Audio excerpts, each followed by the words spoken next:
Want to speak real German from your very first lesson? Get instant access with your free lifetime account at langadvance.com. The first thing we need to talk about is the alphabet. German is a harsh-sounding language and can therefore be intimidating at first. Like a scary-looking bouncer at a club you really want to enter.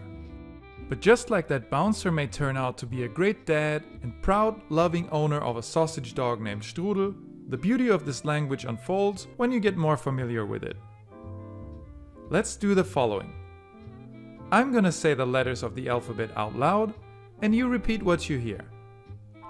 I'm also gonna add the terms you can use when spelling on the phone to clarify which exact letters you mean. For example, an S may sound like an F, but if you say Siegfried, it will be clear to the other person. These terms are the official ones, so only use them. Here we go. A. Anton. B. Bertha. C. Cäsar. D. Dora. E. Emil. F. Friedrich. G. Gustav. H. Heinrich. I.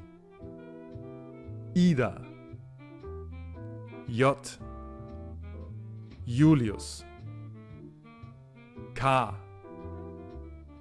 Kaufmann. L. Ludwig. M. Martha. N. Nordpol. O. Otto. P. Paula. Q. Quelle. R. Richard. And this one is kind of rolling in the back of the mouth. R. R. A bit like a cat purring. Richard. S. Samuel. T. Theodor. U. Ulrich. V. Viktor. W. Wilhelm. X. Xantippe. Y. Y. Z. Zacharias. And here we have the first umlaut. It's kind of an alteration of a vowel. It's not a, it's ä. Like the ea in where. Ä, where. The next one is ö. Ökonom. This one is a bit like the o in worm. Ö, worm. And this one is ü. Übermut. It's the trickiest one because there is no equivalent in English. You have to listen closely. Ü. Übermut. And the last one is a sharp S, called SZ. It's a very harsh sounding S. I know that this number of sounds can be very overwhelming, but don't worry, you're gonna hear this a lot. Just listen to what I say and try to emulate it. On to the next video. Let's spell some names. Sooner or later, you will be in a situation in which you'll want to give your information to somebody else. And that's okay, as long as you didn't find the request in the spam folder. We can combine spelling with an introductory phrase.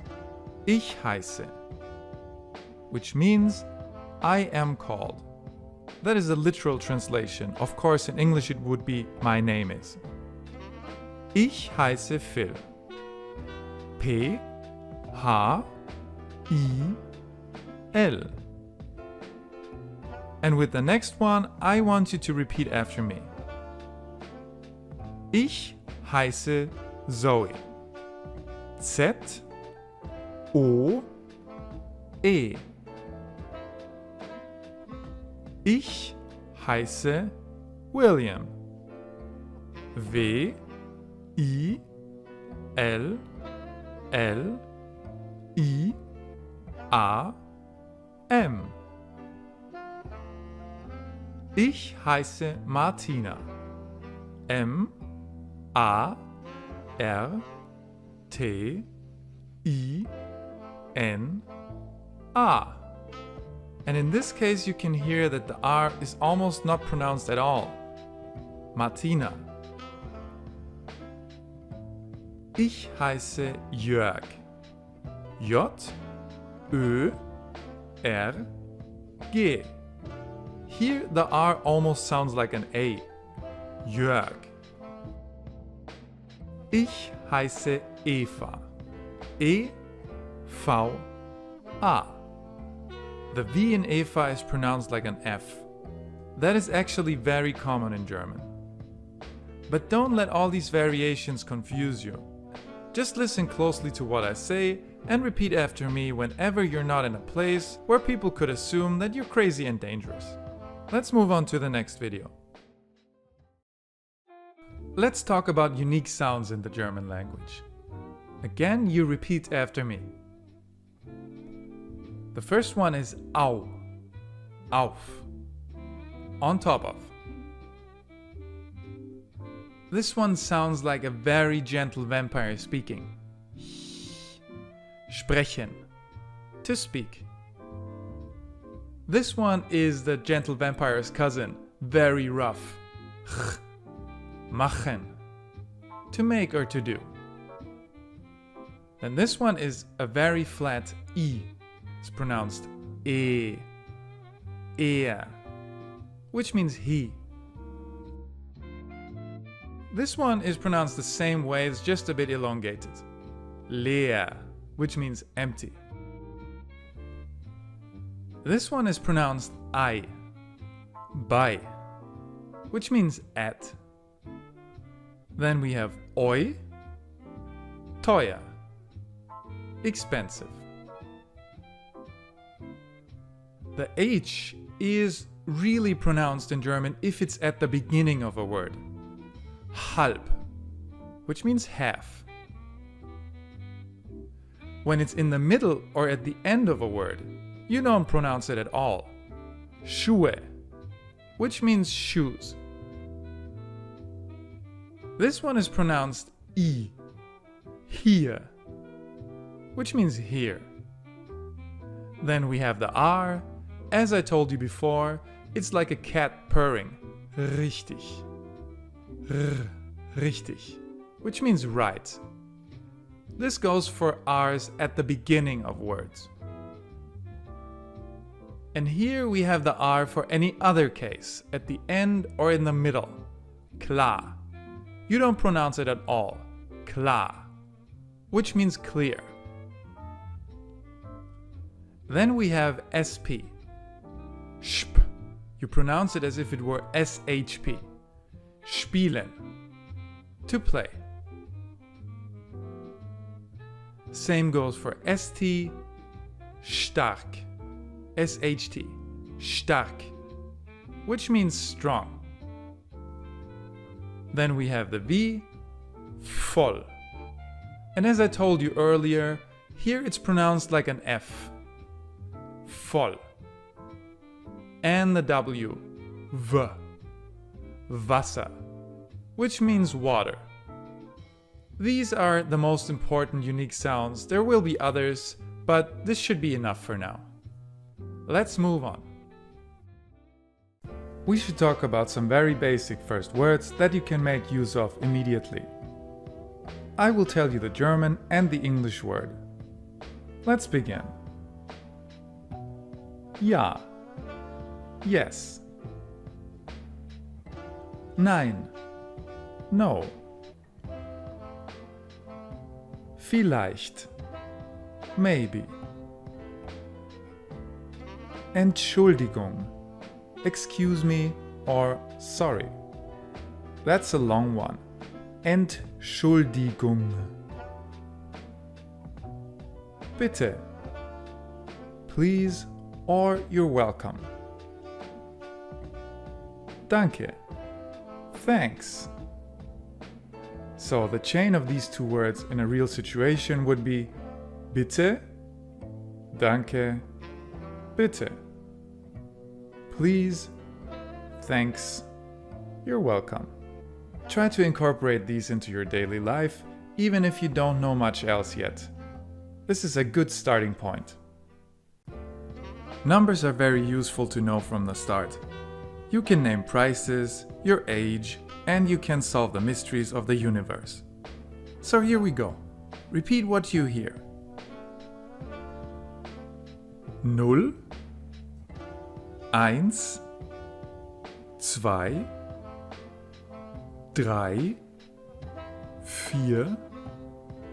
4, 5, 6, 7, 8, 9, 10, 11, 12, 13, 14. And from here, the numbers go on like this in a linear way until 20. What's notable in the German version is that the second, smaller number is in the beginning. Let's skip ahead to 20. 20, 21, 22. And then it goes on like this. The only difference here is that there is an und added between the two numbers. It stays that way until 100. Let's continue. 30, 31, 32, 40, 50,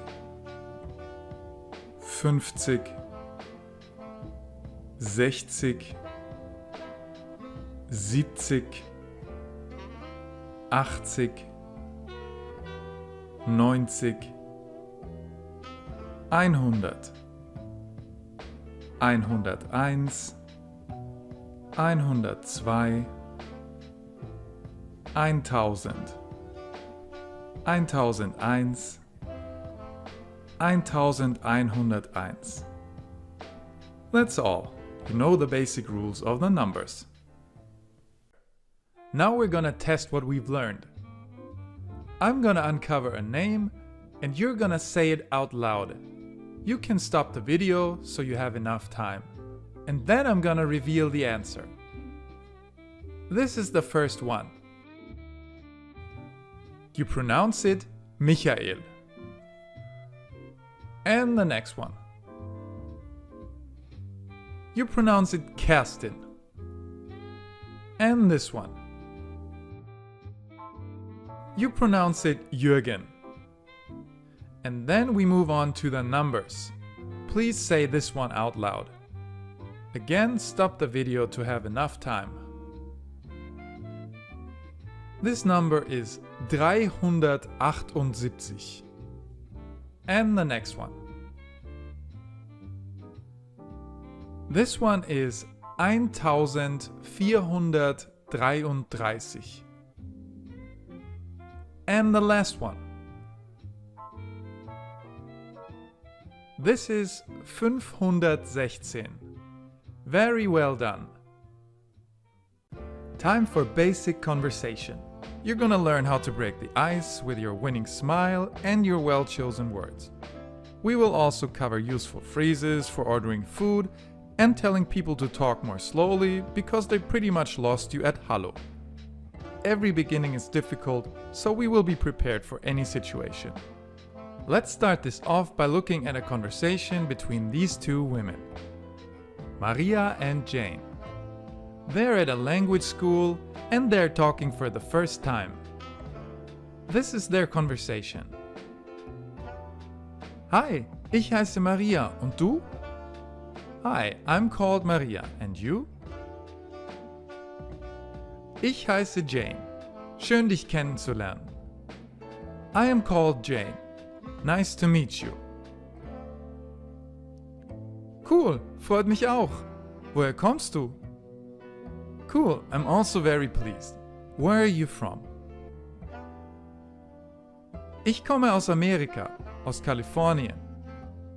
I'm from America, from California. Bist du auch in meinem Deutschkurs? Are you also in my German course? Ja, bin ich. Ich bin deine Lehrerin. Yes, I am. I'm your teacher. Ah, ich verstehe. Oh, I understand. So this is a short dialogue, but it should give you a good impression of how German sounds and what the rhythm is. Some questions are pretty universally usable in the first conversation. We're gonna look at those now. And to add some personality to it, I'm gonna give you my own answers. Here we go. Hallo, wie heißt du? Hello, what's your name? Hallo, ich heiße Phil. Hello, my name is Phil. Woher kommst du? Where are you from? Ich komme aus Deutschland. I'm from Germany. Was sind deine Hobbys? What are your hobbies? Meine Hobbys sind Lesen und Musik. My hobbies are reading and music. Wie alt bist du? How old are you? Ich bin 34 Jahre alt. I'm 34 years old. Was bist du von Beruf? What do you do? Ich bin Deutschlehrer. I'm a German teacher. And of course, if you want to throw the question back to the one who asked you, you can ask, Und du? Which means, and you? These should definitely be enough to break the ice. Of course, there will be more, but it's a good start. Let's talk about the time. In German, we have a 24-hour system, meaning that we assign a number to each of the 24 hours. Let's take a look at that. Beginning, of course, with the first half of the day. Midnight is 0 Uhr. 1 a.m. is 1 Uhr. Uhr meaning watch or clock, and it's also the unit that you use for the time. 2 a.m. is 2 Uhr. 3 a.m. is 3 Uhr. 3:23 a.m. is 3 Uhr 23. And you can see here that the Uhr replaces the colon and disappears at the end when you say it. 3 Uhr 23. This goes on until 11:59 a.m., which is 11 Uhr 59. And then we can already move on to the second half of the day. Noon is 12 Uhr. 1 p.m. is 13 Uhr. 2 p.m. is 14 Uhr. 3 p.m. is 15 Uhr. 3:23 p.m. is 15 Uhr 23. This goes on until 11:59 p.m., which is 23 Uhr 59. There are other ways of telling the time, but this one is the most accurate, and to keep it simple, we are going to stick with one method. This one is the best. So now that we know how to tell the time in German, let's take a look at the following conversation. It's between John and Markus. John. Wie spät ist es jetzt, Markus? What time is it now, Markus? Markus. Es ist 18:33 Uhr.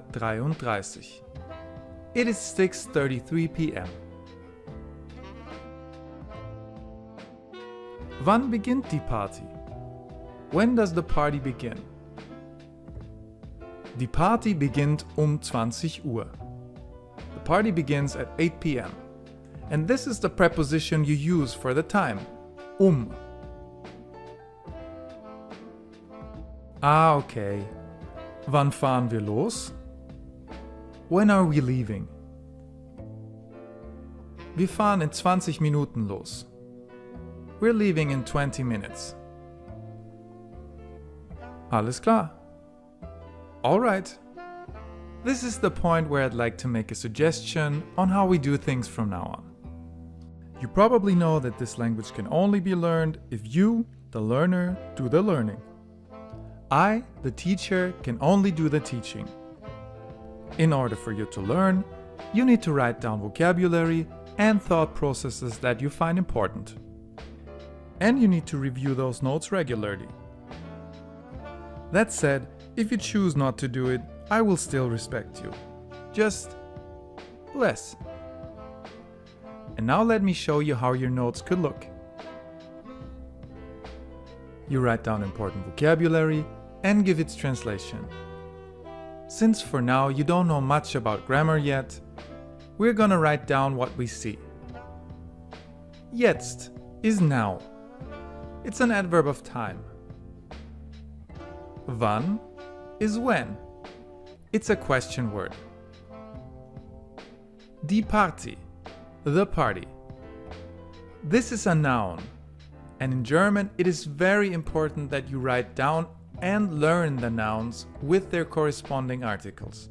Trust me, this is gonna make your life so much easier in the midterm. And sometimes you're gonna want to write down complete phrases, like this one. It's highly reusable. Wie spät ist es? What time is it? The next one is a verb. And since we haven't talked about conjugation either, it is completely fine for you to write down the verbs as you see them. Beginnt, which means begins. And fahren, which means drive. If you do it like this and become more structured along the way, you're gonna get very far. Useful phrases. We're gonna talk about phrases that you can use without any knowledge about German grammar. Ich hätte gern einen Saft. I would like a juice. Ich hätte gern means I would like. And you can add any noun after that. You'll just need to know about the articles, but we'll get there. Ich zahle mit Karte. I'm paying by card.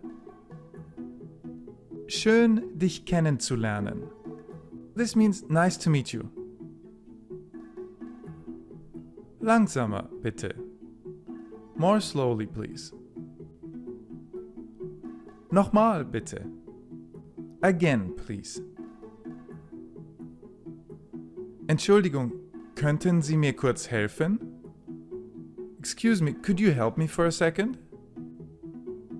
And the noun in the beginning is very long. Entschuldigung. Stimmt so.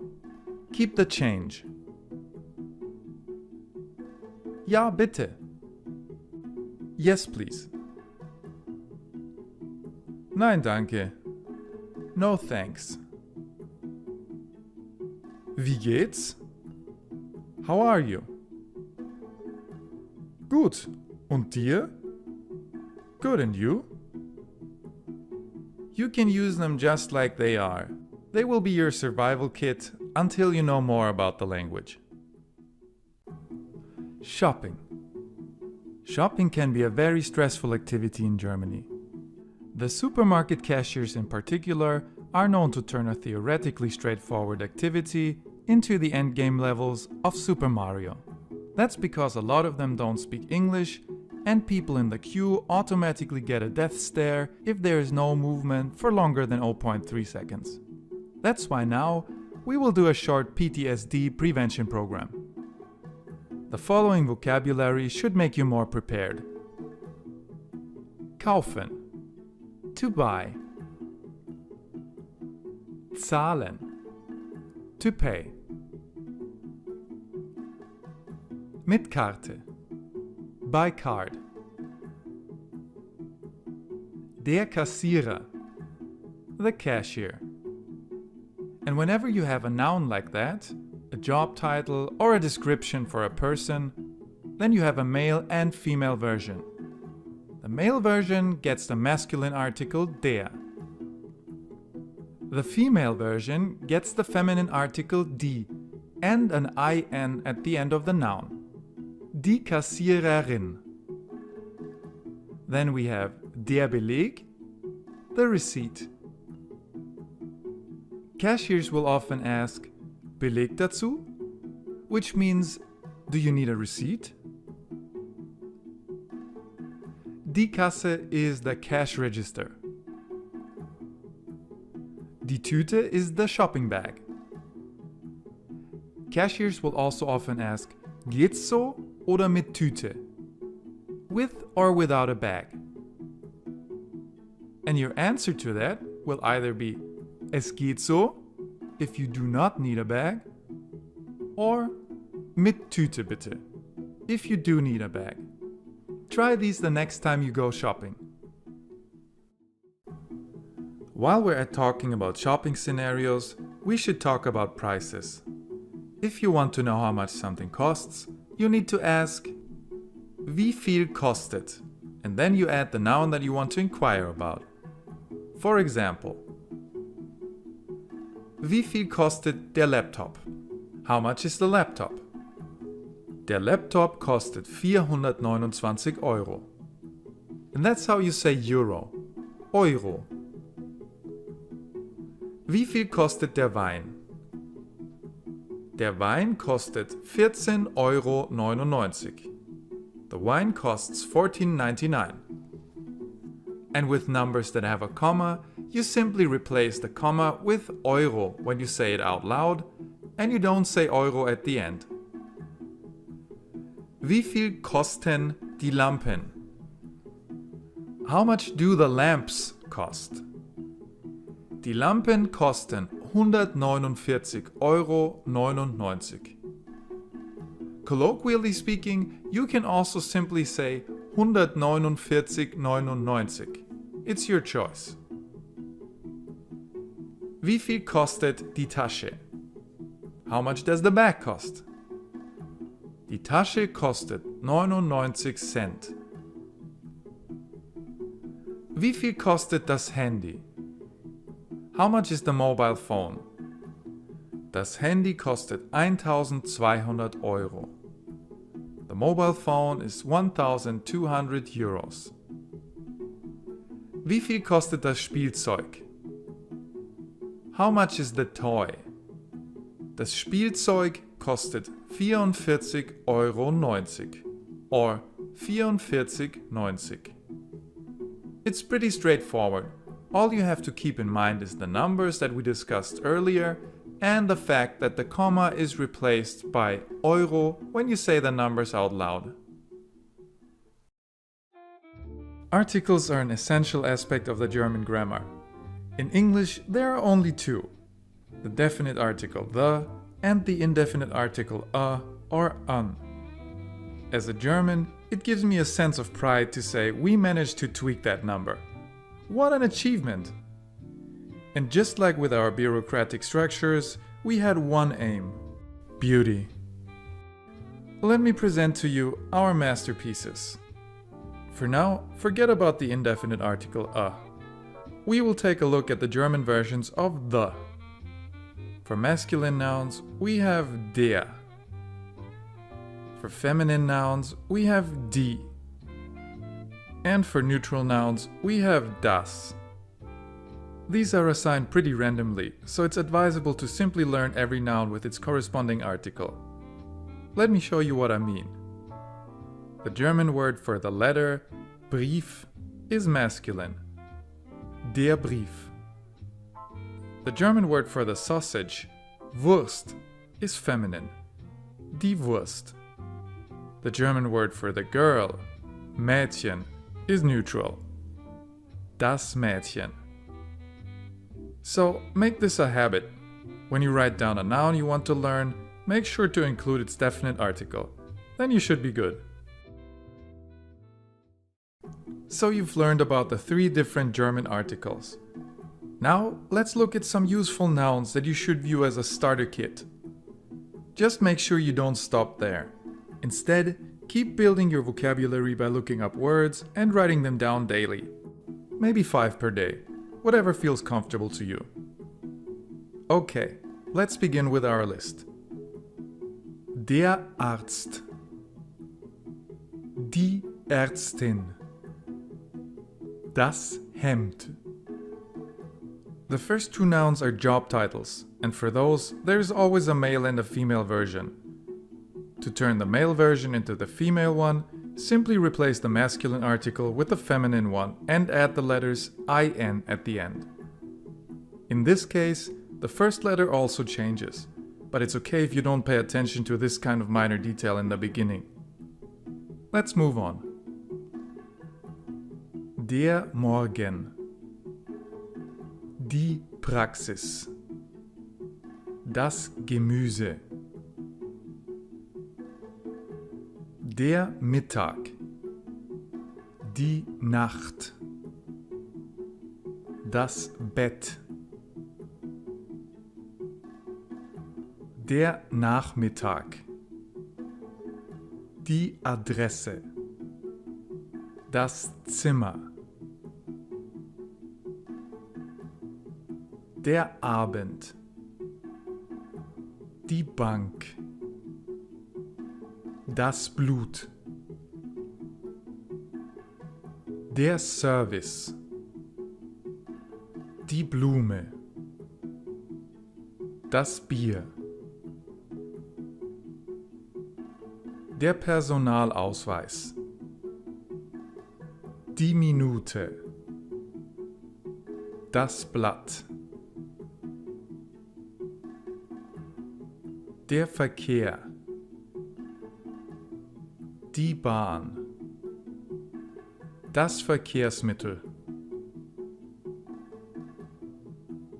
Der Freund. Die Freundin. Das Tier. And we have more. Der Eingang. Die Einladung. Das Datum. There are a few guidelines when it comes to the distribution of the articles. For example, nouns ending in UNG always receive the feminine article die. Nouns ending in UM always receive the neutral article das. Then we have der Ausgang. Die Frage. Das Ding. Here we have another rule. Nouns ending in E are almost always feminine. So if you have to guess, choose D for them. In the next line we have der Friseur. Die Antwort. Das Dach. Der Pullover. Die Kleidung. Das Kleid. Der Kunde. Die Kasse. Das Sofa. Der Lehrer. Die Schule. Das Wort. Der Platz. Die Pause. Das Wetter. Der Löffel. Die Gabel. Das Messer. Der Mund. Die Rechnung. Das Schloss. Der Satz. Die Sonne. Das Restaurant. And this last one is pronounced the French way, restaurant. And it's also the perfect segue into the next video. One of the most obvious places where it is useful to know some German is the restaurant. Let's talk about some questions and answers that will be useful anytime you go. Wie viele Personen? This is what the waiter is going to ask you once you enter the restaurant. It means how many people. Wie viele Personen? The answer is einen Tisch für zwei, bitte. A table for two, please. Möchten Sie schon etwas trinken? This is what the waiter is going to ask you once you're already seated. Would you already like something to drink? Ja, ich nehme ein Wasser. Yes, I'm taking a water.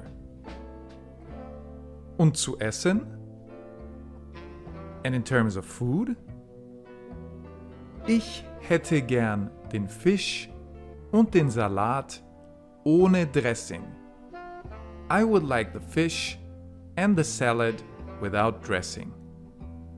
And once you're done eating, the waiter is gonna appear and ask you, Hat es geschmeckt? Did you like the food?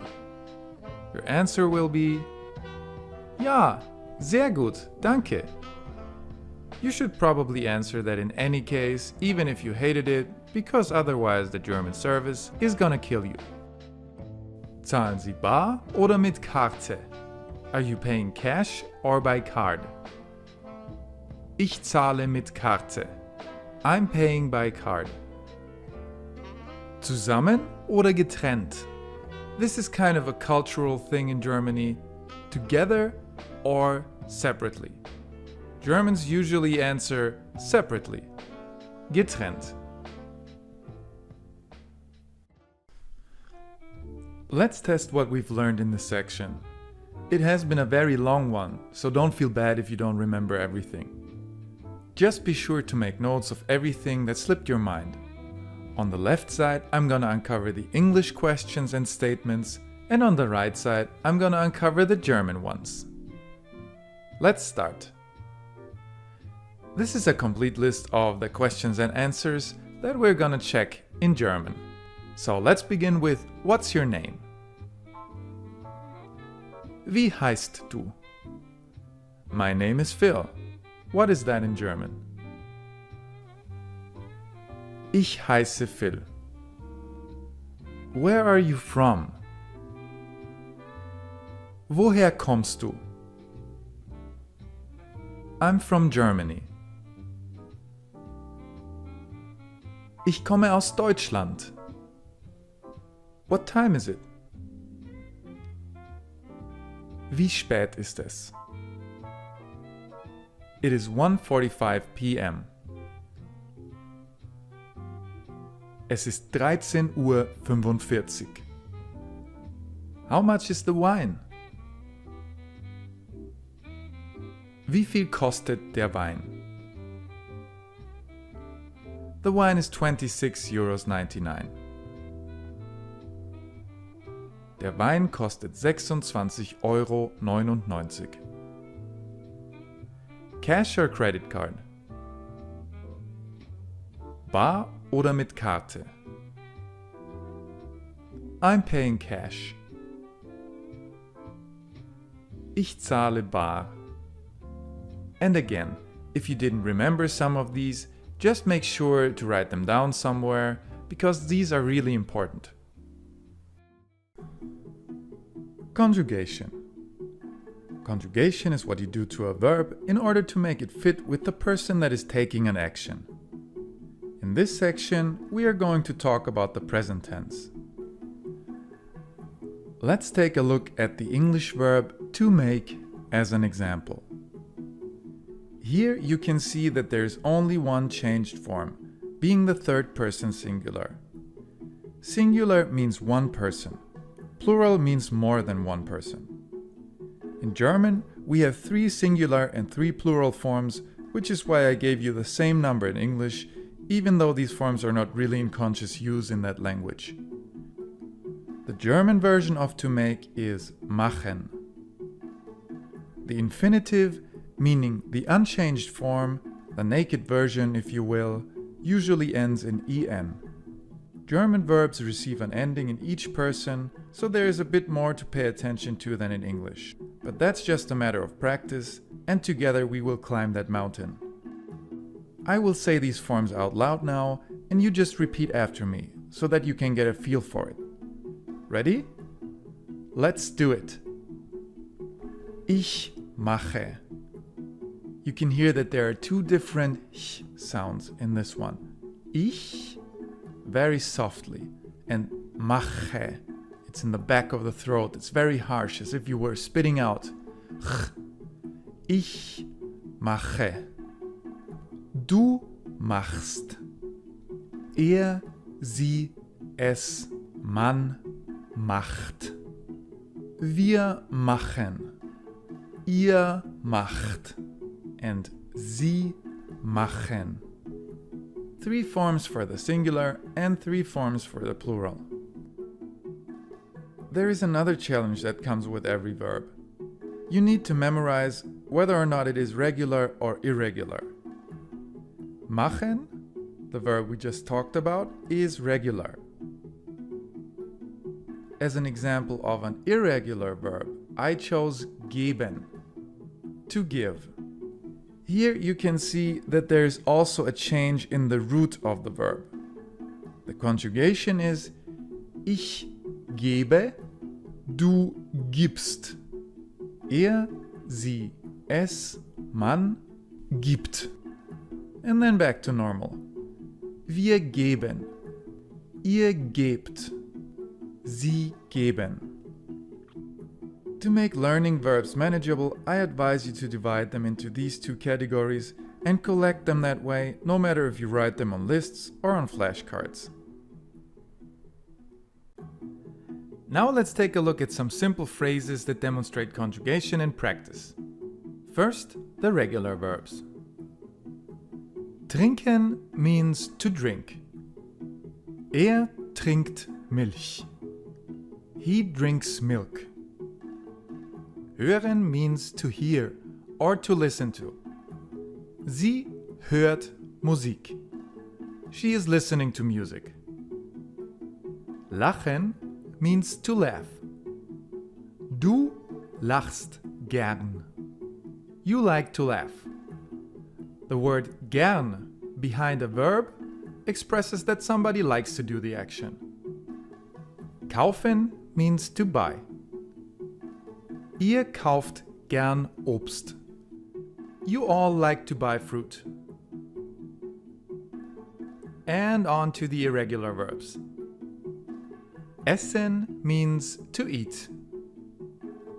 Er isst Kekse. He eats cookies. Nehmen means to take. Sie nimmt Wein. She's taking wine. Wissen means to know. Ich weiß das. I know that. Sprechen means to speak. Du sprichst Deutsch. You speak German. To illustrate how this works in a bit more detail, let's take a look at the 2 following examples. Petra liebt Kaffee. Petra loves coffee. Sie isst gern Gemüse. She likes to eat vegetables. Sie hat ein Handy. She has a mobile phone. Der Hund ist braun. The dog is brown. Er heißt Strudel. His name is Strudel. Er hat eine midlife crisis. He has a midlife crisis. To summarize, verbs need to fit with the noun or pronoun that they're paired up with. Let's talk about useful verbs. Just like with the nouns, you should see this as a starter kit. I marked the irregular forms in red. Let's start with to be. Sein. You can see here that all of the forms are irregular. It's the most irregular verb in all of the German grammar. Ich bin, du bist, er sie es ist, wir sind, ihr seid, sie sind. Then we have haben. Ich habe, du hast, er, sie, es hat. Wir haben, ihr habt, sie haben. And this is what you'll commonly see. With most irregular verbs, the second and third form are irregular. The other forms keep the original root of the verb. Then we have wissen, to know. Ich weiß, du weißt, er, sie, es weiß. Wir wissen, ihr wisst, sie wissen. And this one is one of the rare verbs where the first three forms are irregular. The next one is kennen, to be familiar with. Ich kenne, du kennst, er, sie, es kennt, wir kennen, ihr kennt, sie kennen. And gehen, to go. Ich gehe, du gehst, er, sie, es geht, wir gehen, ihr geht, sie gehen. Bleiben, to stay. Ich bleibe, du bleibst, er, sie, es bleibt, wir bleiben, ihr bleibt, sie bleiben. And the last one is nehmen. Ich nehme, du nimmst, er, sie, es nimmt, wir nehmen, ihr nehmt, sie nehmen. In German, there are two ways of addressing others, depending on the context, informal as well as formal. Now we will take a look at the conjugation of the verb gehen. I highlighted the relevant forms. First, informal. Here you have a form for addressing one person with du and for addressing more than one person with ihr. In the following example, you can see how that works in practice. Du gehst gern ins Kino, Markus. You like to go to the movie theater, Markus. Ihr geht gern ins Kino, Tina und Markus. You guys like to go to the movie theater, Tina and Markus. The formal way is a bit more confusing at first. It almost looks exactly like the German version of the plural form they. However, when it's a formal address, the pronoun gets a capital letter to distinguish the two. The form may look like it's third person plural, but it means you. So it is just a formal way of saying du in the singular or ihr in the plural. Luckily, there is only one form you need to remember for the formal address, no matter how many people you are addressing. Of course, I'm also going to tell you which situations qualify as informal and which ones qualify as formal. Informal situations are with friends, when it's a first name basis, when you're of similar age, and when it's a casual setting. For example, Maria Maya. Hi, wie heißt du? Hi, what's your name?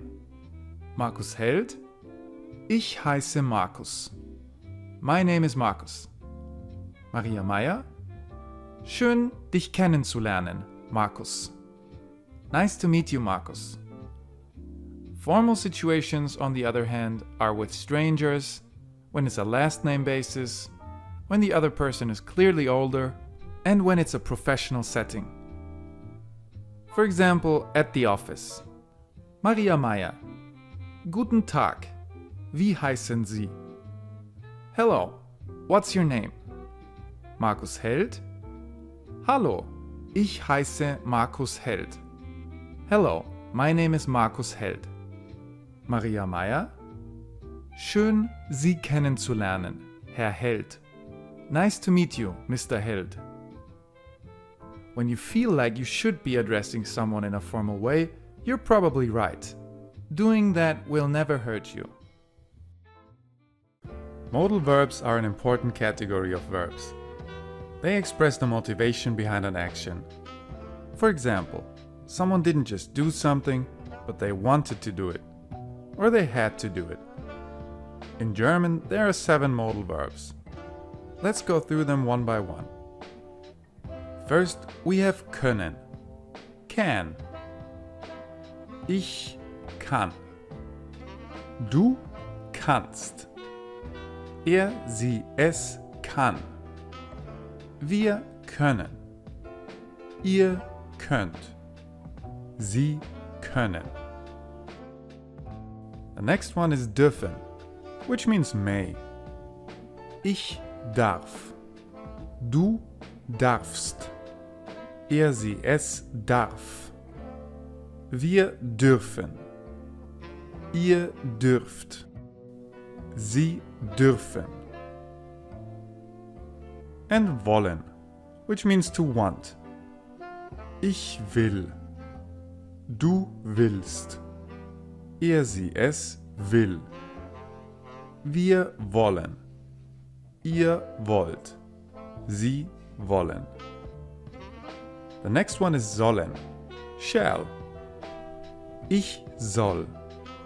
Du sollst. Er, sie, es soll. Wir sollen. Ihr sollt. Sie sollen. Müssen, which means must. Ich muss. Du musst. Er, sie, es muss. Wir müssen.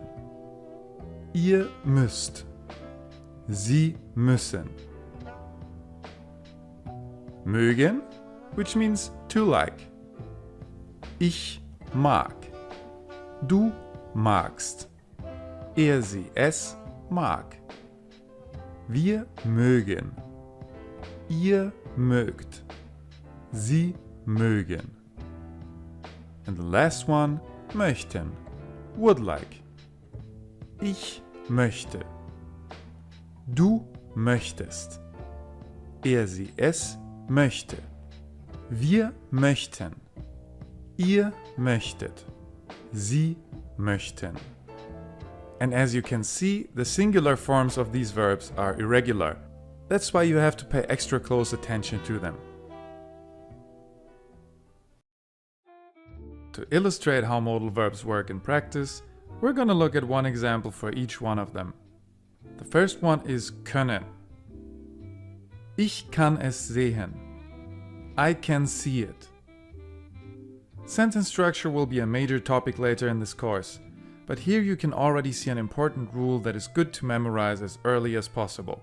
The conjugated verb, in this case our modal verb können, is in position 2, and the non-conjugated verb, the main verb, in this case sehen, is positioned at the end. You can probably imagine that this rule can be confusing when there are a lot of words between the two verbs. That is one of the major challenges when learning German.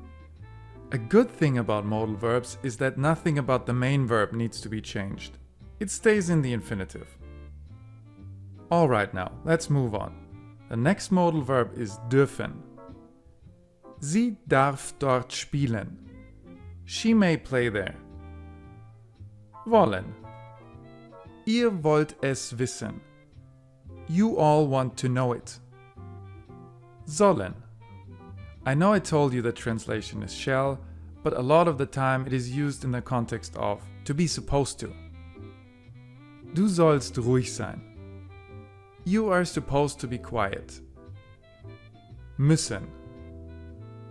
Er muss warten. He has to wait. Mögen. Wir mögen Salat. We like salad. This one usually isn't paired up with another verb, so you only have a noun with it. And möchten. Ich möchte heute ein Kissen kaufen.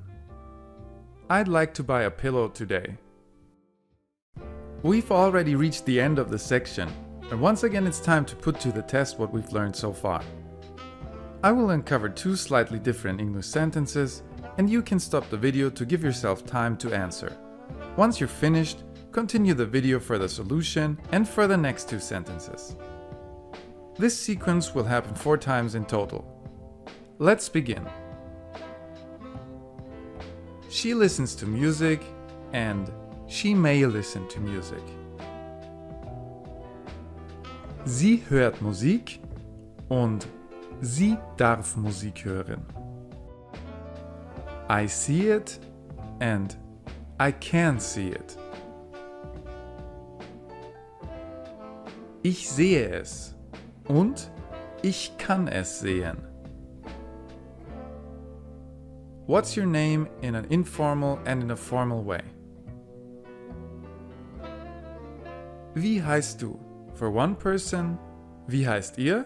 For several people, and wie heißen Sie in a formal way, no matter how many people. He drinks water and he has to drink water. Er trinkt Wasser und er muss Wasser trinken. Well done! And once again, if you didn't know all the answers, just write these down and have another look at the topics that you weren't sure about. Declination. Declination is changing the form of either an article, an adjective, a noun, or a combination of the three in order to distinguish the subject and the different objects. But what's the difference between a subject and an object? Let me illustrate that by using the following example. The woman is holding the cookie. Here you can clearly see that the woman is taking the action, which is holding, and the thing that is being acted upon is the cookie. The woman is literally holding an object in her hand. This gets a bit less obvious once you're talking about ideas and concepts, but technically speaking, it's always the same core thought. The German version looks pretty similar in this example. Die Frau hält den Keks. Now that you have a basic understanding of what declination is all about, let's dive deeper into this topic. As we've already established, there are 3 definite articles in German. You've also learned that there are different forms for the subject and the objects. Let's take a look at those in the subject case first. The subject case is called nominative. Some examples for masculine nouns are der Mann, the man, der Hund, the dog, der Keks, the cookie, and der Job, the job. In the plural, you can see that all of these nouns receive the feminine article. Some nouns themselves change and some stay the same. Some examples for feminine nouns are die Frau, the woman, die Idee, the idea, die Frage, the question, die Bar, the bar. And again, in the plural, all of these nouns have the feminine article. Some nouns change, some stay the same. Examples for neutral nouns are das Auto, the car, das Mädchen, the girl, das Baby, the baby, and das Bett, the bed. Just like with the other 2 genders, the plural receives a feminine article, and some nouns stay the same and some change. If we now look at the direct object case, which is called the accusative, you can see that there are very few changes. I marked them in red. In fact, the only change is in the masculine singular. Der Mann becomes den Mann. Der Hund becomes den Hund. Der Keks becomes den Keks. And der Job becomes den Job. All of the rest stays the same, no matter if it's the subject or the direct object. This means that you'll have a way easier time if you learn every noun with its article. Because in a sentence, feminine and neutral nouns have the same forms as both subjects and direct objects. If the noun is masculine, you simply need to ask yourself, is it doing the action or being acted upon? Then you can assign the correct form accordingly. To bring this home, let's take a look at two more examples. You will see the same noun being used as the subject and then as the direct object. The first couple of sentences refer to the left image. Die Blüten sind schön. The blossoms are pretty. The blossoms are taking the action. They are, which makes them the subject of the sentence. Therefore, their case is nominative plural. There is no object in this sentence, as objects need to be nouns or pronouns. Die Frau bestaunt die Blüten. The woman admires the blossoms. Here the woman is taking the action, and the blossoms are being acted upon. Therefore, the woman is the subject, and the blossoms are the direct object. The case of the blossoms is accusative plural. And the same pattern occurs in the example that goes with the image on the right. Der Boden ist braun. The floor is brown. The floor is our subject, and it's just one floor, so it's in the nominative singular. Die Frau berührt den Boden. The woman is touching the floor. Here, the woman is taking the action, which is touching. The floor is being acted upon. Again, it's just one floor, so it's in the accusative singular. This is a lot of new information, so I advise you to take your time and digest this. Try to summarize in your own words what you've learned in this video. It's very important that you understand the concept behind this. Since this section is so dense in information, we should do a quick test to see how much you remember. I'm gonna uncover sentences in both the English and the German version. The German version will have a gap for the correct form of the noun in parentheses. To make sure you have enough time, you can stop the video after a sentence is uncovered. Let's start. You know the car. Du kennst, and then you need to insert the right form of das Auto as an object. Du kennst das Auto. It stays the same as it's a neutral noun. Next one. We like the idea. Wir mögen, and then the correct form of the feminine noun, die Idee. Wir mögen die Idee. Again, it stays the same. Next one. I'll take the juice. Ich nehme, and then the correct form of the masculine noun, der Saft, as the direct object. Ich nehme den Saft, since the masculine singular changes. In case this isn't completely clear yet, just rewatch the previous video, because this is a very important topic.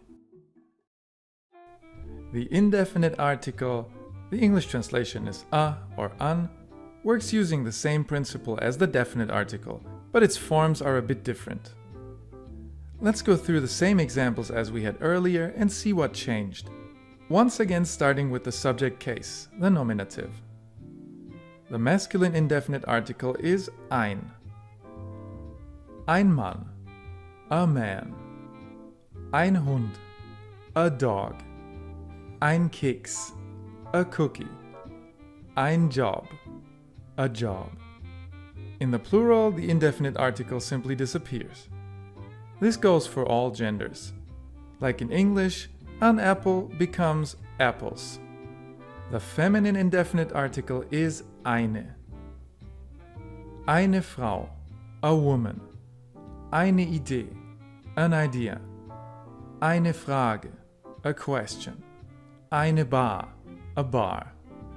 And the neutral indefinite article is ein, just like the masculine one. For that reason, it's essential to learn every noun with the definite article to avoid confusion. Now let's take a look at the indefinite article in the direct object case, the accusative. Again, I marked all the changes in red. Just like with the definite article, only the masculine singular changes. Ein Mann turns into einen Mann. Ein Hund turns into einen Hund. Ein Keks turns into einen Keks. and ein Job turns into einen Job. So far, so good. Since it's important to express that something belongs to someone, we need to talk about possessive articles. Luckily, they pretty much work like the indefinite article. Some of the forms even look similar, but others are very different. The part of the table that you can already see, the left side, refers to the person who possesses the noun. The noun expresses the possession. Let's take a look at the masculine nouns first. Mein Vater means my father. Dein Vater means your father. Sein Vater means his father. Ihr Vater means her father. Confusingly, their father has the same form as her father. And even more confusingly, the formal address, your father but in a formal way, is the same as well. But at least it has a capital letter to distinguish it. Now the feminine nouns. They pretty much work the same except that they have an E at the end. It's just like with the indefinite article. The feminine version receives an E at the end. The forms for the neutral nouns are exactly like the ones for the masculine nouns. And the plural nouns have the exact same forms as the feminine nouns. Let me show you some examples to illustrate all this in action. Der Mann liebt seinen Vater. The man loves his father.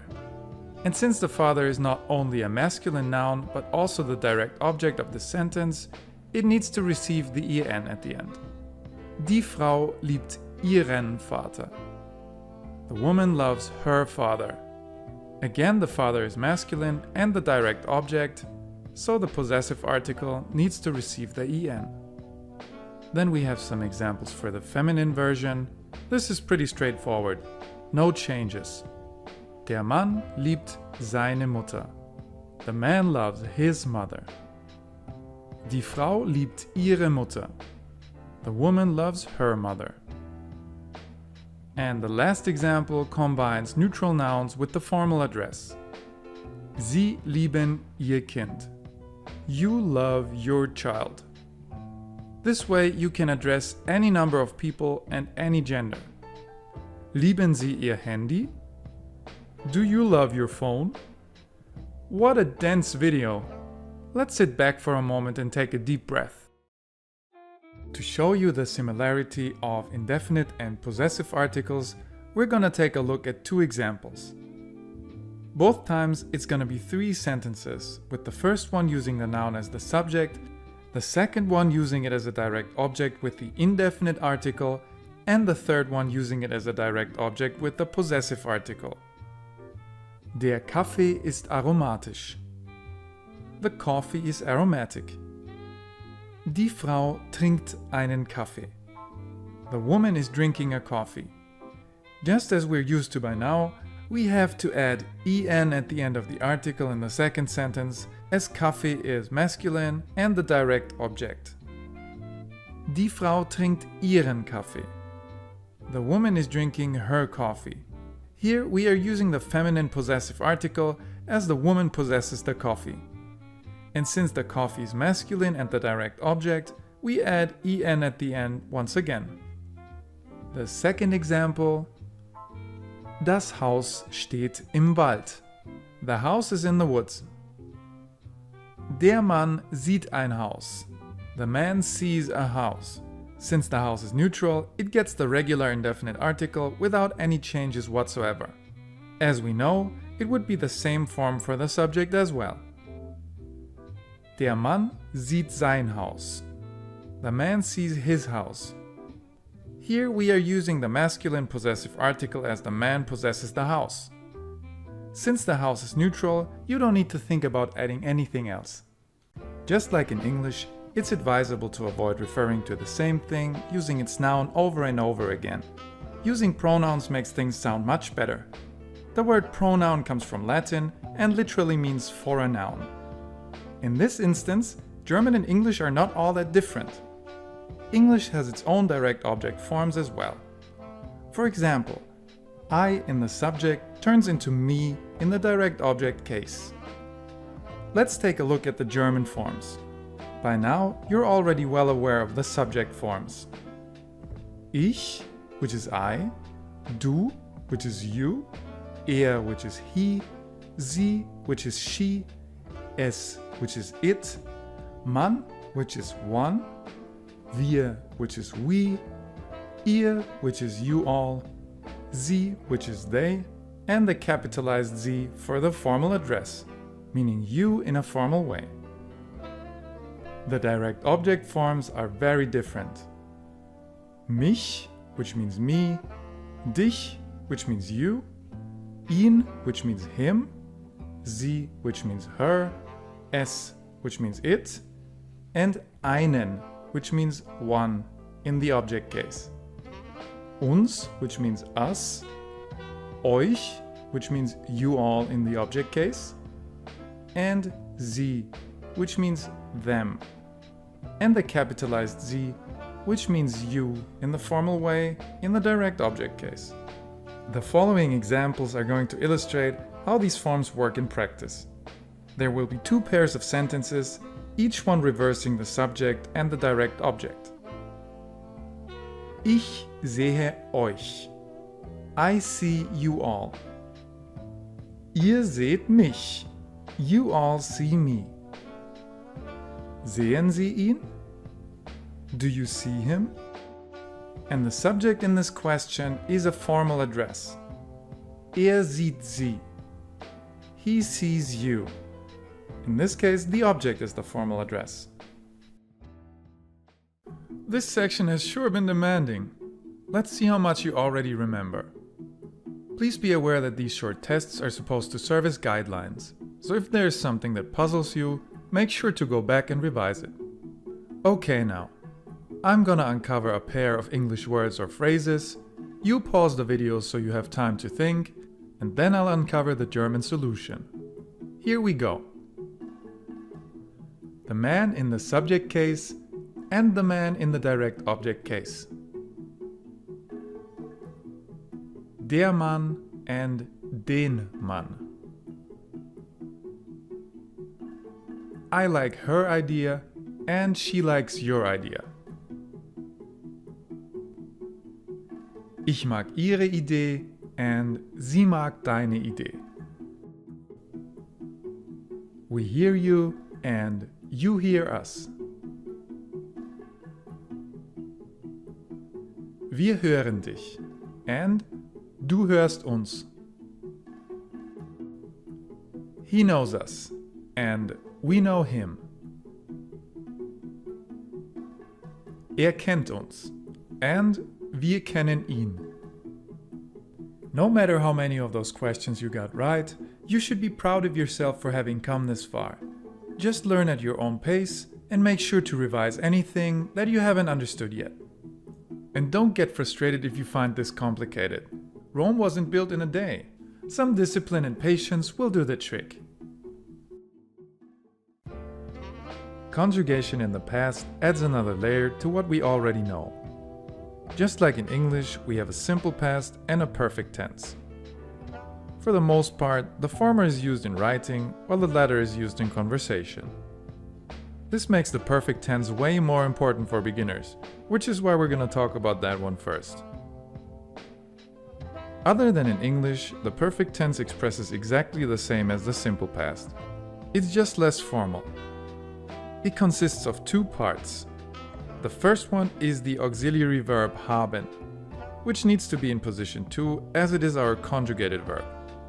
The forms are ich habe, du hast, sie es man hat, wir haben, ihr habt, sie haben. The second part is the past participle of our main verb. In this example, it is gemacht. It's not conjugated, meaning that it keeps the same form in each person. Past participles can be regular like this one, beginning in GE and ending in a T, but they can also come in very weird shapes. It's best simply to learn the verbs with their infinitives and past participles from the start and not overthink it. Now let's take a look at the perfect tense in action in the following example. Der Mann hat ein Bild gemalt. The man painted a picture. Or the man has painted a picture. The meanings are exactly the same in German. The auxiliary verb haben is in position 2 in the form that fits with der Mann. The non-conjugated gemacht is at the end of the sentence. To complete this video, let's take a look at a short list of verbs so you already have something to work with. Wohnen, gewohnt. Ich habe gewohnt, which means I lived or I have lived. Lieben, geliebt. Du hast geliebt. You loved or you have loved. Sehen, gesehen. Sie hat gesehen. She saw or she has seen. Arbeiten, gearbeitet. Wir haben gearbeitet. We worked or we have worked. Nehmen, genommen. Ihr habt genommen. You all have taken or you took. By now, you should have some nouns and verbs written down somewhere, so you can take a look at those and put together a few phrases to see how it feels. Talking about the German perfect wouldn't be complete without mentioning verbs of movement and verbs of state change. Verbs of movement are the ones expressing an action that consists of one movement, like walking, swimming, falling, flying, and so on. Verbs of state change express, as the name suggests, a change of state. For example, from frozen to unfrozen, from asleep to awake, and even the verb to happen. In both of these cases, we use the auxiliary verb sein instead of haben, which means to be. Its forms are ich bin, du bist, sie, es, man ist, wir sind, ihr seid, sie sind. This time our past participle is gegangen, which comes from gehen, to walk. Structurally, these two components work exactly the same as with other verbs, as illustrated in the following example. Ich bin nach China geflogen. I flew or I have flown to China. Now let's take a look at a few verb examples.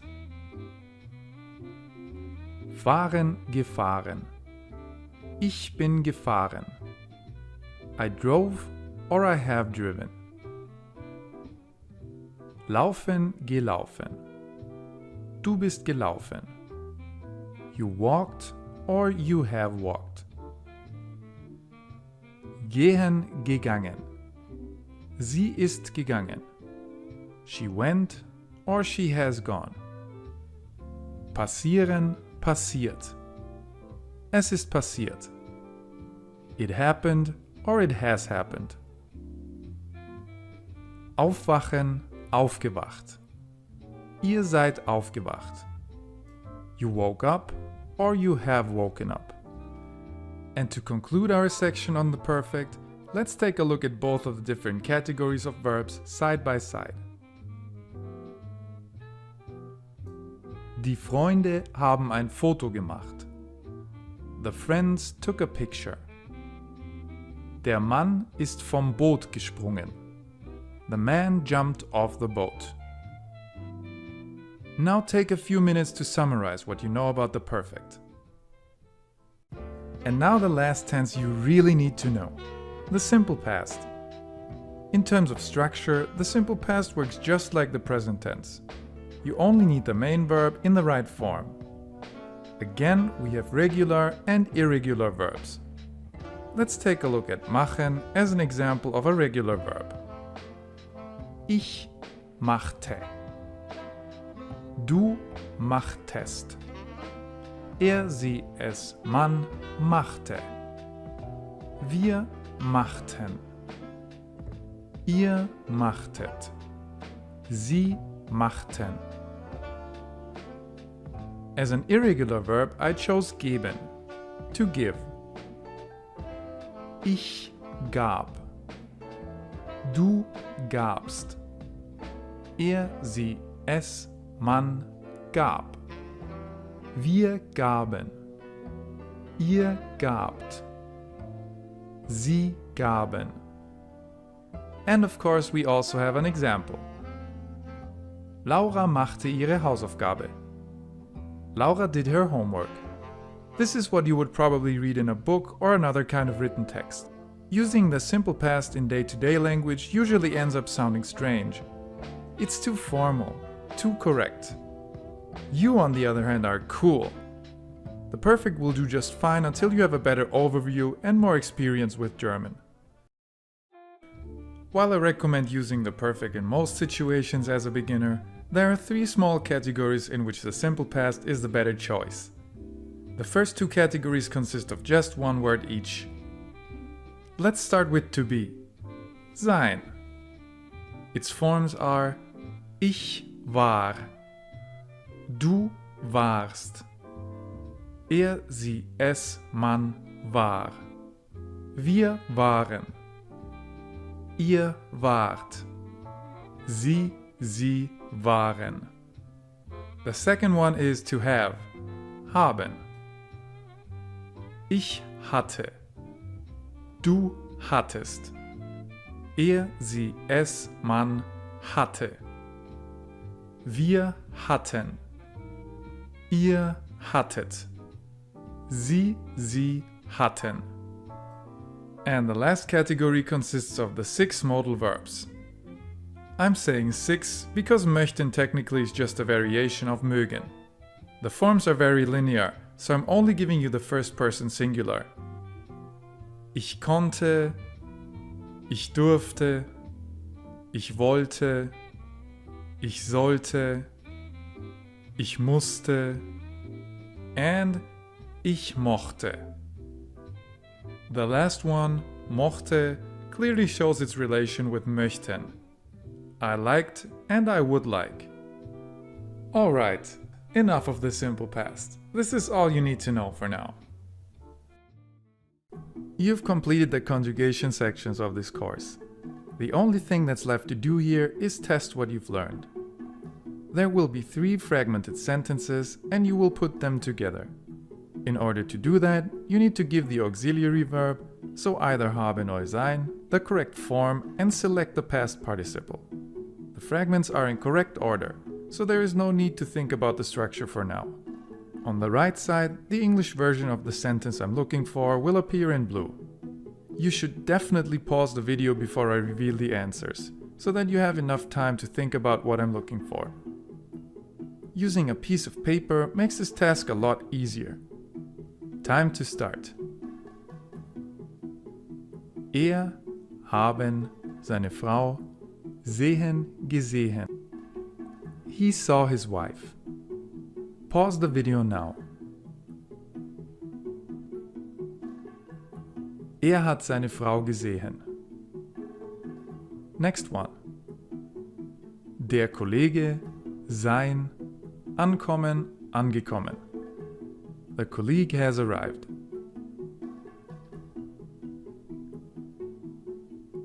Der Kollege ist angekommen. Wir, sein, an den Strand, gehen, gegangen. We went to the beach. Wir sind an den Strand gegangen. And that concludes conjugation. Advanced declination. Advanced declination is a term that I came up with to make you feel good about your progress. Technically, it's meaningless. However, things will get more complicated in this section, so it's still kind of fitting. Since the next video is about declination with adjectives, we need to take a look at some adjectives now. There will be 3 of them at a time with their English translation underneath in cursive. A positive one, its negative opposite, and a color. Let's start.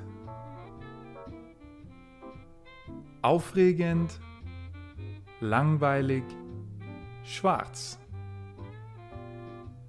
Schön, hässlich, blau. Gut, schlecht, grün. Groß, klein, rot. Heiß, kalt, gelb. Lustig, ernst, braun. You should definitely try and memorize them. They're a good starting point for what's to come. Declination with adjectives consists of 3 parts in this order: an article, an adjective, and a noun. For the definite article, it looks like this. Der große Mann. In the previous video, you've learned that the adjective on its own is groß. As soon as you put it into this article, adjective, and noun sandwich, it needs to receive an E at the end. Sometimes even more than that, as you can see in the object case of the masculine singular and the plural. You can see in this table that except for masculine singular, the forms are all the same from subject to object, just like it was the case without an adjective. Let me read these forms out loud to you. Der große Mann. Den großen Mann. Die kluge Frau. Das junge Kind. Die großen Männer. Die klugen Frauen. Die jungen Kinder. Of course, we also have an example. Der große Mann schläft. The tall man sleeps. Sie mag den großen Mann. She likes the tall man. The indefinite article also works the way you already know, only with the adjective added in between. I will read these forms out loud as well. Ein großer Mann. Einen großen Mann. Eine kluge Frau. Ein junges Kind. Große Männer. Kluge Frauen. Junge Kinder. Now let's look at the example. Ein großer Mann schläft. A tall man sleeps. Sie mag einen großen Mann. She likes a tall man. To wrap this up, here's another example with an image.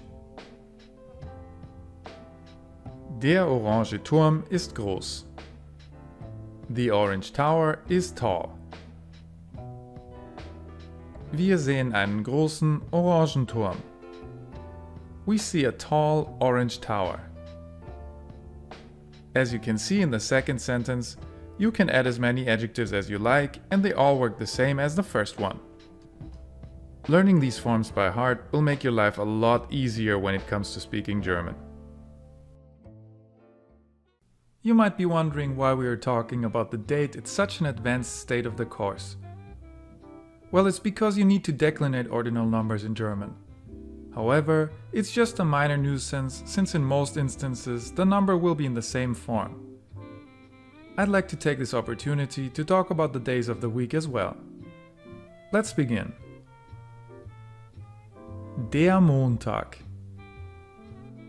Let's say you wanted to talk about a specific Monday. You'd write Montag, den 4.9.2036. These days, people tend to say 2036 instead of 2036, but it's not a formally accepted choice yet. And just to be clear, this date says it's the 4th of September. Der Dienstag. Der Mittwoch. Mittwoch, den 8.3.2001. Der Donnerstag. Der Freitag. Here we are not talking about a specific Friday, but the location where we gave our signature. This is what you'd commonly read in official documents, letters and emails. München, den 11.11.2014. Der Samstag. Der Sonntag. Berlin, den 9.12.1999.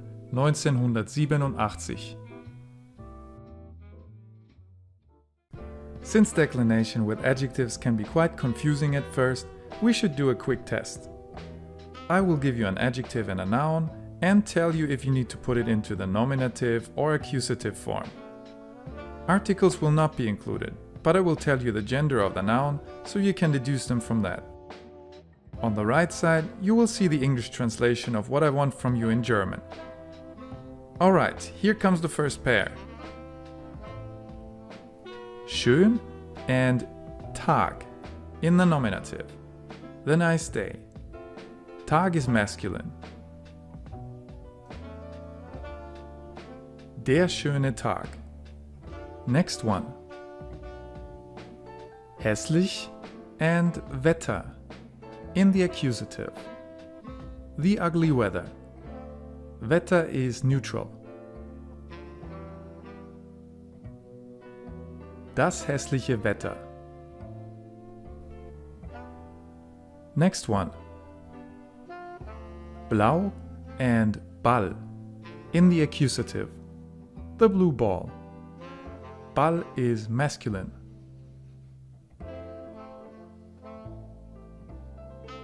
Den blauen Ball.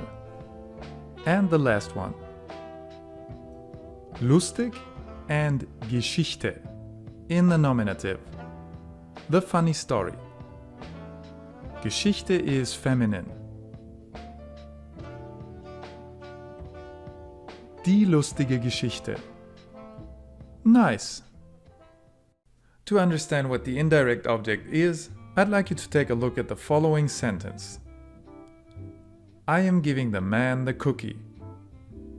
In German it is Ich gebe dem Mann den Keks. We know that I is the subject as it is taking the action of giving. We know that the cookie is the direct object as it is, well, the literal object being held in the hands of the person taking the action. That only leaves the man, dem Mann. The indirect object is the person receiving the direct object from the subject. Now, that might still sound a bit abstract. Let's take a look at what you can do to identify the indirect object. We're going to use the same example sentence. Ich gebe dem Mann den Keks. To determine what's the subject in our sentence, we need to ask, who is taking the action? Here, the answer would be I. To determine the direct object, we need to ask, whom or what is the subject using for it? Our answer would be the cookie. And to determine the indirect object, we need to ask, to whom is it being directed? Here, our answer would be to the man. Okay, I know this is super difficult stuff, which is why we're going to take a look at an image now to be able to better visualize this. The man is giving the dog a treat. Der Mann gibt dem Hund ein Leckerli.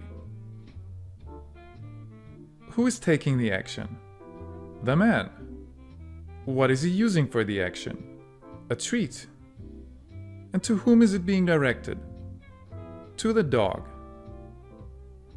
Now, please understand that it's completely natural not to get this right away.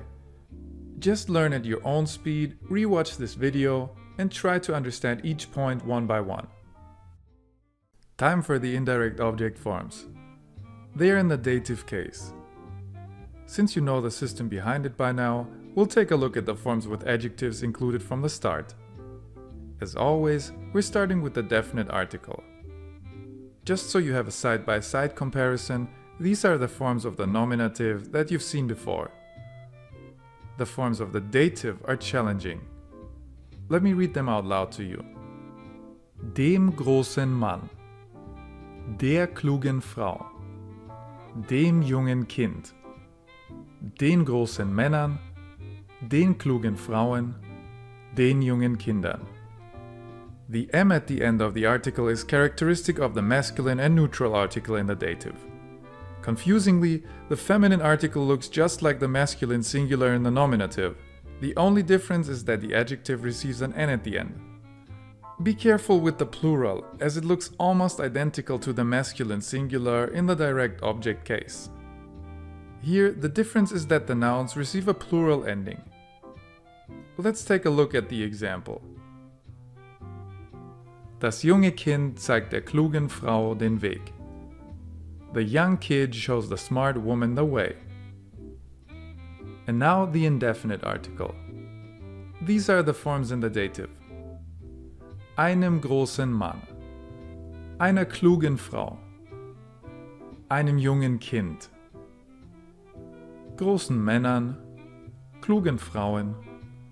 Jungen Kindern. The following example will give you an impression of how that looks in practice. Ein junges Kind zeigt einer klugen Frau den Weg. A young kid shows a smart woman the way. The indirect object is not as frequent as the direct object, but knowing the dative forms is crucial as this case is triggered by other things, like specific verbs and prepositions. You already know about personal pronouns in the nominative and the accusative. Now it's time to look at their forms in the dative, the indirect object case. To have a side-by-side comparison, these are the nominative forms you've seen before. And these are the dative forms that I'm gonna read out loud to you now. Mir, dir, ihm, ihr, ihm, einem, uns, euch, ihnen. And now two examples. The first one is informal, meaning that it's taking place in a friendly environment, maybe between two friends. Ich gebe dir den Keks. I'll give you the cookie. Du gibst mir den Keks. You'll give me the cookie. The second one is formal, meaning that it's taking place in a professional environment or between strangers. Basically, any situation in which you'd use the last name of a person. Sie helfen mir, meaning I'm helping you, and ich helfe Ihnen, meaning you're helping me. In a way, everything you've learned about declination so far led up to prepositions of place. The reason for that is simple. We need the dative to express that something is in a specific position, and the accusative to express that something is moving towards a specific position. We distinguish between position and direction. Let's use the image of the dog on the right to make sense of this. In the position category, we have Der Hund liegt auf dem Bett. The dog is lying on the bed. The bed is his position. In the direction category, we have Ich blicke auf das Bett, which means I'm looking at the bed. I'm not in the bed, I'm just shooting glances in its direction. To determine whether or not you're dealing with a position or a direction, ask the question, is what I'm talking about inside or outside of the target location? And just to be clear, even if the dog were walking around on the bed, he would be inside of the target location, and therefore it would be a position. You would use the dative. Whenever a German cries, a list is born. Today, I cried in the shower because I was so happy about how far you've come. And here we are, a list of prepositions of place. The circle of life is complete. Before we start, please be aware that while the German prepositions can be translated to English, some of them are simply used differently and therefore shouldn't be learned from the English point of view. Instead, try to understand their uses by observing. Okay, now, let's take a closer look. The first preposition is in. It is used with anything you can be inside of, closed structures like buildings, water, and even forests and parks. The two examples are using a neutral noun, das Theater, meaning the theater. In the dative, we have in dem Theater, which is usually abbreviated with im Theater. In the accusative, we have in das Theater, which is usually abbreviated with ins Theater. The next one is auf, meaning on top of. The example is using the masculine noun, der Tisch, auf dem Tisch and auf den Tisch. Then we have an, which is kind of hard to explain, as it is usually translated with on. But it doesn't mean on top of. It's closer to the meaning of at. For example, an der Wand. You translate it with on the wall, as in the picture is hanging on the wall. But it's not really on top of the wall. It's touching the side of the wall. It's hanging at the wall. This should show you how different the logic in German really is. In the accusative, we have an die Wand, as in, I'm hanging the picture on the wall. So it would be moving towards the wall, not being in position yet. Moving on to über. This one is easy to explain. It simply means above, so not touching the surface of what's below. Neben means next to. Neben dem Fenster means next to the window. Fenster is neutral. Unter means underneath. Unter dem Teppich means under the carpet. Teppich is masculine.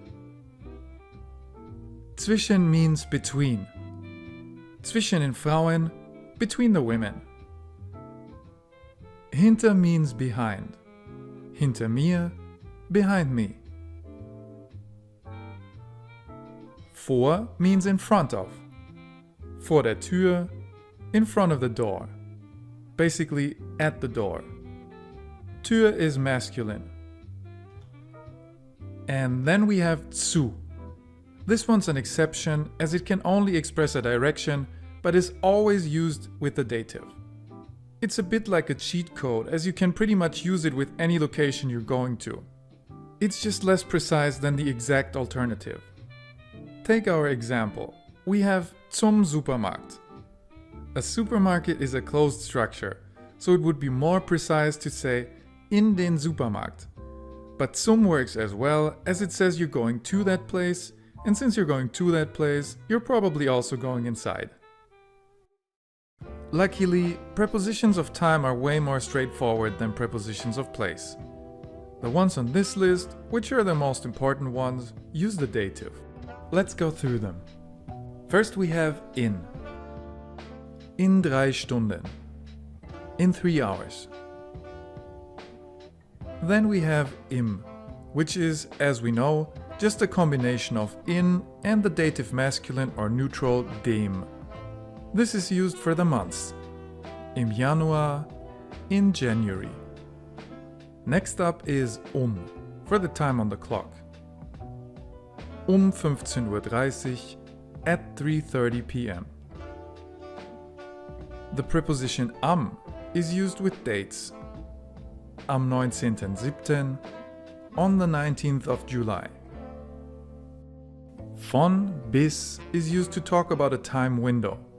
Von 14 Uhr bis 16 Uhr. From 2 p.m. to 4 p.m.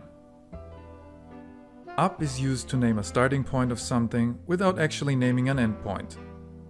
Ab Montag, starting on Monday. Vor means before, just like its local version means in front of. Vor dem Abendessen, before dinner. And the last one is nach. Nach dem Unterricht, after class. It's already time for another test. This time I will uncover 2 different sentences with underlined gaps that you need to fill in. I will read the English sentences out loud when I uncover the task, and the German sentences when I uncover the solution. Let's start. The young child is funny and I know the young child. Das junge Kind ist lustig. Ich kenne das junge Kind. Next one. I'm going into the house and I'm in the house.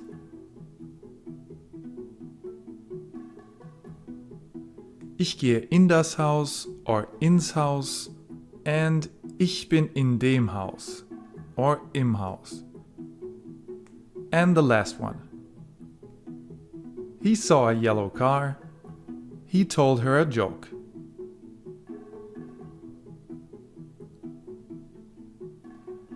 Er hat ein gelbes Auto gesehen. Er hat mir einen Witz erzählt. If you were able to answer all of these correctly, then you're already very advanced. If not, just revise the relevant videos. Now that you know the individual components of a German sentence, let's talk about sentence structure.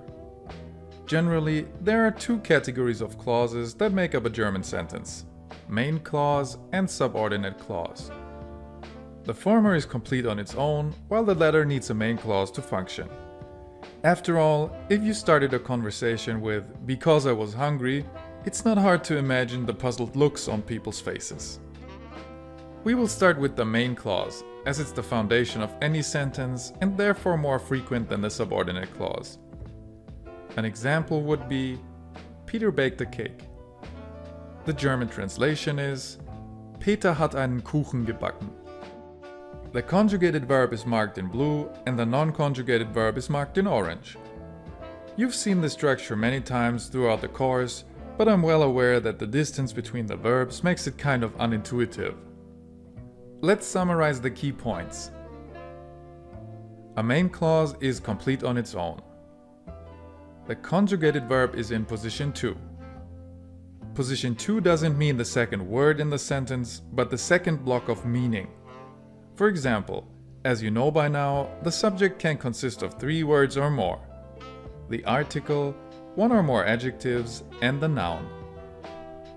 And lastly, the non-conjugated verb is at the end. To bring this home, let's take a look at 2 image examples. Der Mann und die Frau sitzen zusammen vor der Tür. The man and the woman are sitting in front of the door. Die 2 Frauen haben Tennis gespielt. The 2 women played tennis. This is exactly the right moment to talk about adverbs of time. I made a list for you and divided it into 3 categories. Let's start with the first one. Past. Here we have gestern, yesterday. Vorhin, earlier. Damals, back then. Eben, just now. And letzte Woche, last week. The second category is present and future. Here we have jetzt, now. Heute, today. Morgen, tomorrow. Nachher, later. Bald, soon. And the last category is recurring. Here we have immer, always, oft, often, manchmal, sometimes, selten, rarely, and nie, never. In the next video, you'll learn where to place them in a sentence. Since we know about all the components of a main clause now, it's time to look at a fine specimen in detail. Just make sure you're in a seated position. It will be a roller coaster of emotions. I marked the different parts in different colors. We will take a look at the German phrase and its English translation first, and then we'll name everything individually underneath. Here we go. Die Frau hat dem Mann gestern auf dem Parkplatz einen Kuss gegeben. The woman gave the man a kiss yesterday on the parking lot. And now we should take a look at what's what. First we have die Frau, the subject, in position 1. Then we have hat, the conjugated verb, in position 2. The next one is dem Mann, the indirect object. It follows the conjugated verb. After that, we have the adverbs. In our case, we have an indirect object, so the adverbs follow that. If it isn't there, then the adverbs follow the conjugated verb. Time comes before place. Next up is einen Kuss, the direct object. It follows all of the above.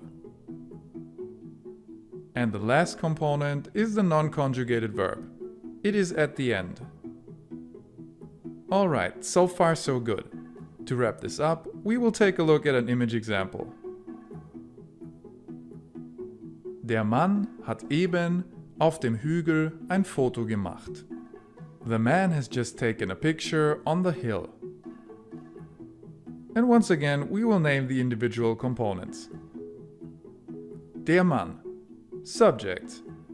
Who did it? Hat. The conjugated verb. It's the first half of our action. Eben, which means just now. It's the adverb of time. The question is when. Auf dem Hügel. On the hill.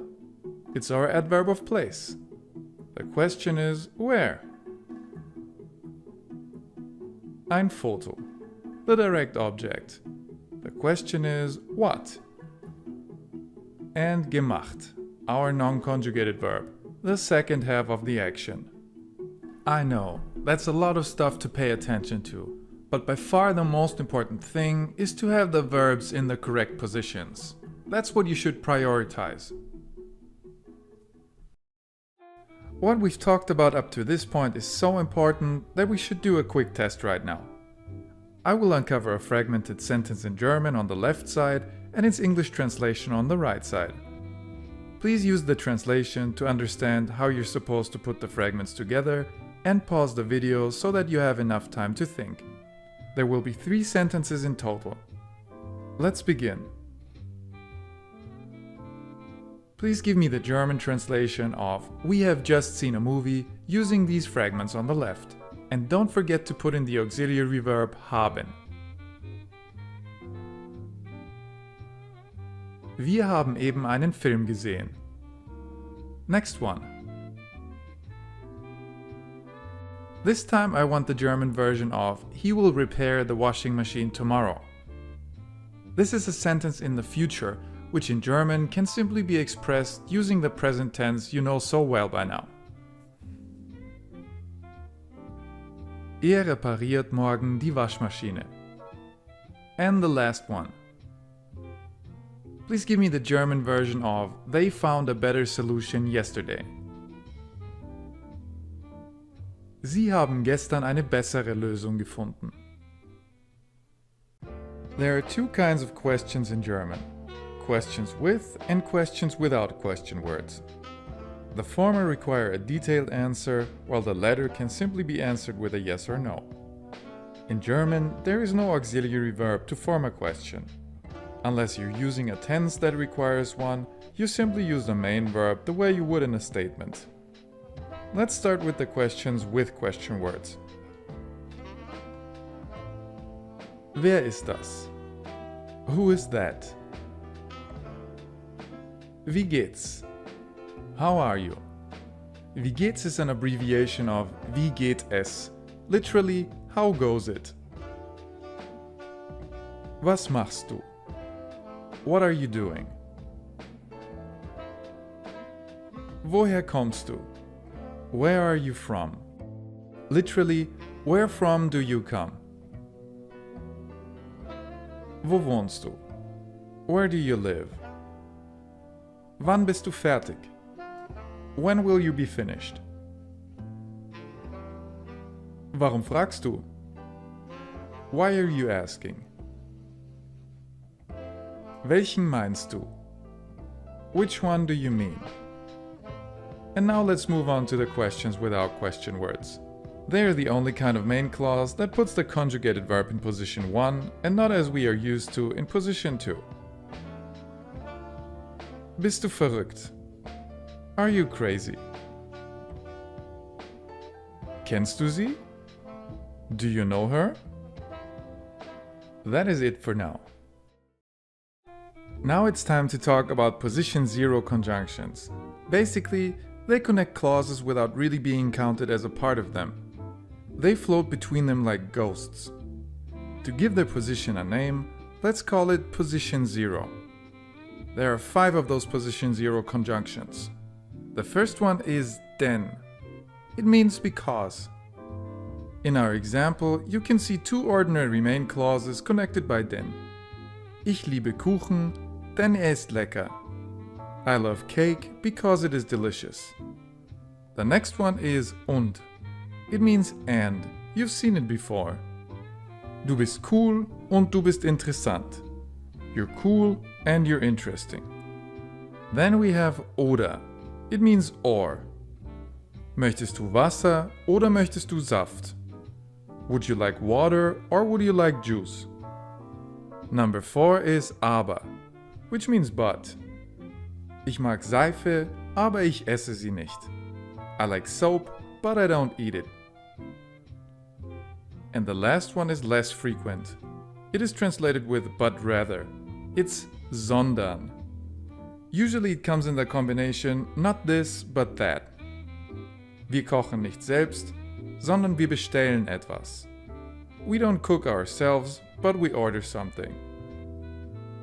The first 4 are crucial, and with then you finally have a way to give a reason for the things you're doing. At last they will understand. Negation is when you turn something into its negative version. We're going to focus on doing that using another word. In German, there are 2 different ones, each used in distinct situations. The first one is the word nicht. It has 3 different uses. Let's start with adjectives. Nicht schlecht, not bad. Simply put it in front of the adjective, just like in English. It's also used with adverbs. Nicht sehr gut, not very good. Simply put it in front of the adverb. And it's used with verbs. Here it needs to be put behind the verb. The second way of negation is the word kein, keine, kein. You may recognize the similarity between this one and the indefinite article ein, eine, ein. That's because it is the negative indefinite article. And since it's an article, it must be used with nouns. Keine Ahnung, no idea. In the following 2 examples, you'll see how that works in complete sentences. Ich finde das nicht interessant. I don't find that interesting. Literally, I find that not interesting. Ich habe keinen Laptop. I don't have a laptop. Literally, I have no laptop. And that sums up the basics of negation. In the last 3 videos, we learned about questions, position 0 words, and negation. Now we will take a look at a short dialogue about the artist on the right, so you can see what these things look like in action. Let's begin. Frage: Warum macht der Künstler ein Nickerchen? Why is the artist taking a nap? Antwort: Er ist sehr müde, denn er hat nicht gut geschlafen. He is very tired because he didn't sleep well. Frage: Was können wir machen? What can we do? Antwort: Nichts, denn wir können nicht in die Vergangenheit reisen und ihn vor der Macht von Koffein warnen. Nothing, because we can't travel to the past and warn him of the power of caffeine. I read these things at a speed that is close to what's realistic in a day-to-day conversation. You should rewatch this video and try and repeat the things I say at your own speed and write down all the things you didn't know, just like you're used to by now. We are nearing the end of this course, which is why it's time for a test that will demand all of your newly acquired skills. The first 2 fragmented sentences will be questions with question words, so all the words are in the correct order. What you need to do is insert the correct question word and put the verb in the right form. Let's start with those, and then you will get new instructions.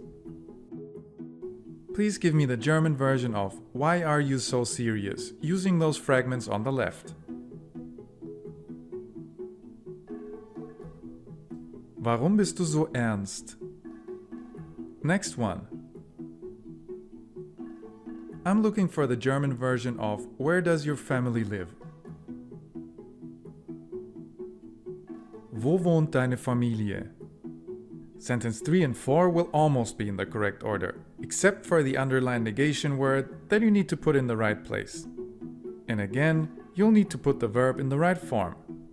Here they come. Aren't you curious? Please give me the German version using those fragments on the left.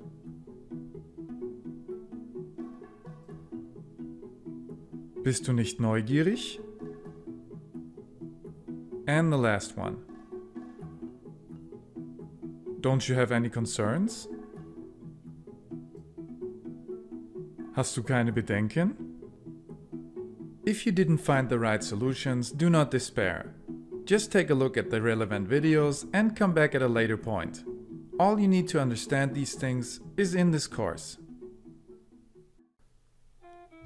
Up until this point, we talked about main clauses.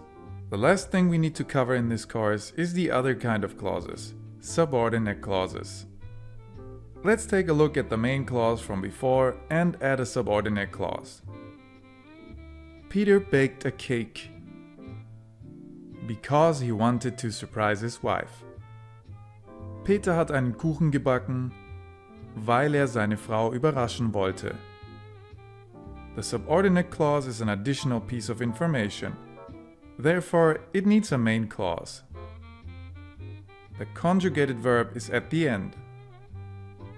The non-conjugated verb is second to last. And a subordinate clause is always separated by a comma. Alright, we've covered the basics. Let's talk about some subordinate clause triggers now. They're called conjunctions. They are always positioned in the beginning of a subordinate clause. First we have das. It's translated with that. Ich weiß, dass du das liebst. I know that you love that. Then we have weil. Ich bin glücklich, weil du heute hier bist. I am happy because you're here today. And wenn. Sie macht eine Pause, wenn sie erschöpft ist. She takes a break when or if she's exhausted. What you need to be aware of is that there is an inversion when you start with the subordinate clause, meaning that the verb and the subject switch positions in the main clause. It looks like this. Weil du hier bist, bin ich glücklich. Because you're here, I am happy. These clauses look very different from main clauses, but the only real difference is that the conjugated verb moves to the very end of the clause. You should play around with them a bit. This is it. You've reached the end of the course. Congratulations. However, there is one last test before you can celebrate. You will see a main clause and a fragmented subordinate clause. Put together the fragments and thereby form a complete sentence. Be sure to give the conjugated verb the correct form. Here comes the first sentence. Don't forget that we will eat pizza later. There is an adverb of time in this one as well. Let's see if you remember where that needs to go.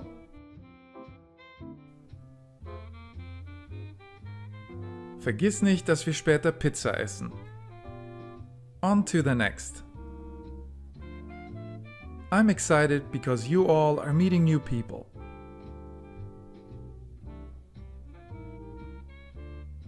Ich bin aufgeregt, weil ihr neue Leute trefft. And the last one. If Kerstin is staying home, I'm not coming either. In the German version, you should use the regular present tense of the verb bleiben. There is no auxiliary verb needed. Wenn Kerstin zu Hause bleibt, komme ich auch nicht. Wow, you did it! You are amazing! And even if there are things you need to revise, be aware that there are only two things required to master anything in life: the will to understand all the small steps and the persistence to take them again and again until you can take them in your nightmares. Just kidding. I mean in your sleep. Oof. You deserve to take a deep breath. You've reached the finish line. Like any good relationship, we've had our ups and downs, but we pulled through. What a happy moment. But I'm sure you're well aware that your journey has just begun. That leads to the question, what now? Use simple phrases at restaurants, the supermarket, and other public places. Learn new words every day. It's easy. Just note things on your phone that you find interesting during the day and look them up later. Create flashcards. Keep reviewing the basics. The most important ones are in this course. Find a tandem partner. Someone you actually like as a person, not just for that sweet German and awe-inspiring tolerance of bureaucracy. And most importantly, focus on the process, sitting down regularly and with discipline, instead of always reaching for that final product in the distance. Remember, every destination is reached by continually taking small, focused steps towards it. And that's it. Thanks for taking the course. I hope going through the videos has been as much fun for you as it was for me to make them. For feedback, questions, book recommendations, or actual live lessons, visit me on Facebook at Phil Teaches German. And if you feel extra generous, drop a like. I wish you a lot of success with your new powers. Continue making me proud.